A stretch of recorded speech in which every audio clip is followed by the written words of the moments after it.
বন্ধুসকল, উৰিষ্যাৰ পুৰীত স্থিত জগন্নাথ মন্দিৰৰ বিষয়ে আপোনালোকে হয়তো নিশ্চয় শুনিছে।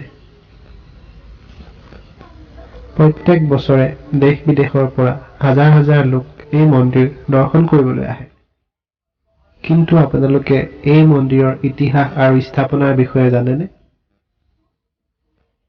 যদি নাজানে তেন্তে আজিৰ এই ভিডিঅ'টোৰ জৰিয়তে জগন্নাথ মন্দিৰৰ অলৌকিক কথাসমূহ ঘৰতে বহিয়েই জানিব পাৰিব আৰু এই কথাখিনি শুনি নিশ্চয় আপোনালোকৰ মনটো আনন্দৰে ভৰি পৰিব। আহক আমি কাহিনীটো আৰম্ভ কৰোঁ। বহু বছৰ পুৰণি কথা। ভাৰতৰ মধ্যভাগত মালৱা নামৰ এখন ৰাজ্য আছিল, যাৰ ৰজা আছিল ইন্দ্ৰদ্যুম্ন।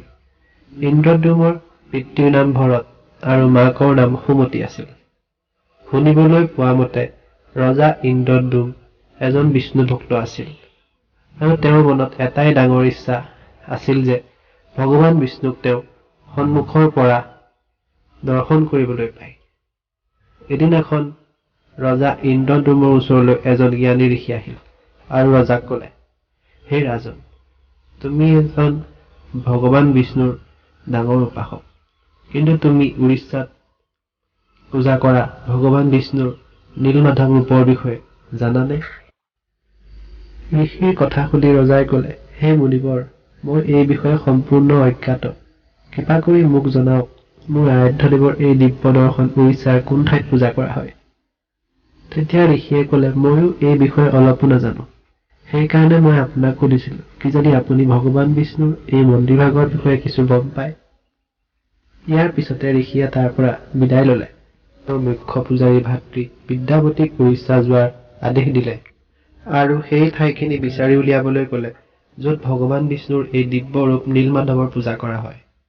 লগে লগে বিদ্যাৱতীয়েও উৰিষ্যাৰ যাত্ৰা আৰম্ভ কৰিলে আৰু কিছুদিন পিছত যেতিয়া তেওঁ উৰিষ্যা গৈ পালে, তেতিয়া তেওঁ গম পালে যে তাত কিছুমান পাহাৰীয়া লোক আছে যিয়ে নীলমাধৱৰ পূজা কৰে।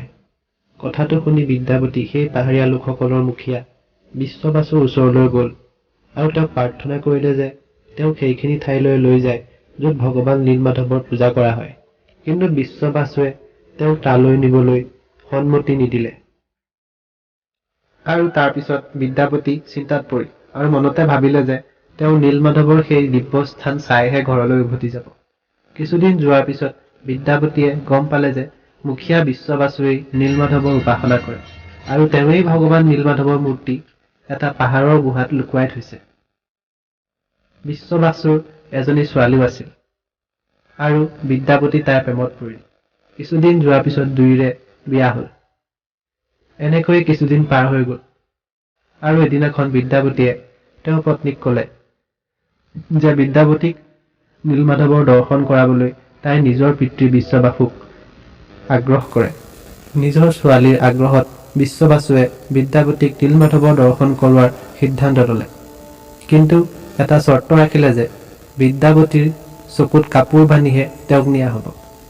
বিদ্যাৱতীয়েও চৰ্ত মানি তালৈ যাবৰ বাবে উপস্থিত হ'ল আৰু সেই চৰ্ত মতেই বিদ্যাৱতীৰ চকু কাপোৰেৰে ঢাকি তেওঁক নীলমাধৱৰ সেই গুহালৈ লৈ যোৱা হ'ল। কিন্তু বিদ্যাৱতীও বহুত বুদ্ধিয়ক আছিল।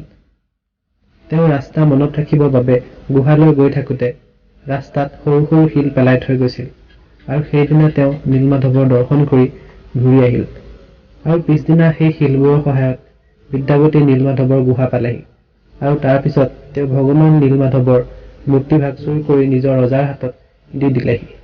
ইফালে যেতিয়া বিশ্ববাসুৱে এই কথাটো গম পালে, তেওঁ বহুত দুখী হৈ গ'ল।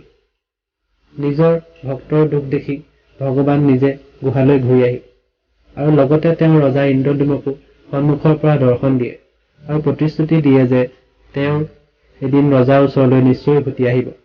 কিন্তু তাৰ কাৰণে তেওঁ ৰজাক এটা বিশাল মন্দিৰ বনোৱাৰ আদেশ দিলে।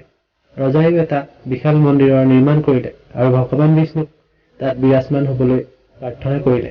ৰজাৰ প্ৰাৰ্থনা শুনি ভগৱানে ৰজাক ক'লে, তুমি মোৰ মূৰ্তি বনাবৰ কাৰণে সাগৰত উপঙি থকা এটা ডাঙৰ কাঠৰ টুকুৰা লৈ আহা, যিটো পুৰীৰ সাগৰৰ ওপৰত উপঙি আছে। ৰজাৰ সেৱকসকলে সেই কাঠৰ টুকুৰাটো বিচাৰিটো উলিয়ালে, কিন্তু সকলোৱে মিলিও সেই টুকুৰাটো দাঙিব নোৱাৰিলে। তেতিয়া ৰজাই বুজিলে যে এই টুকুৰাটো দাঙিবলৈ নীলমাধৱৰ পৰম ভক্ত বিশ্ববাসুৰ সহায় ল'ব লাগিব। আৰু তাৰ পিছত বিশ্ববাসুৱে সেই ডাঙৰ টুকুৰাটো অকলেই দাঙি মন্দিৰলৈ লৈ আহিল। ইয়াৰ পিছত আকৌ ৰজাৰ কাৰিকৰীসকলে হাজাৰবাৰ চেষ্টা কৰিও কাঠৰ টুকুৰাটোত এটা ফুটাও কৰিব নোৱাৰিলে।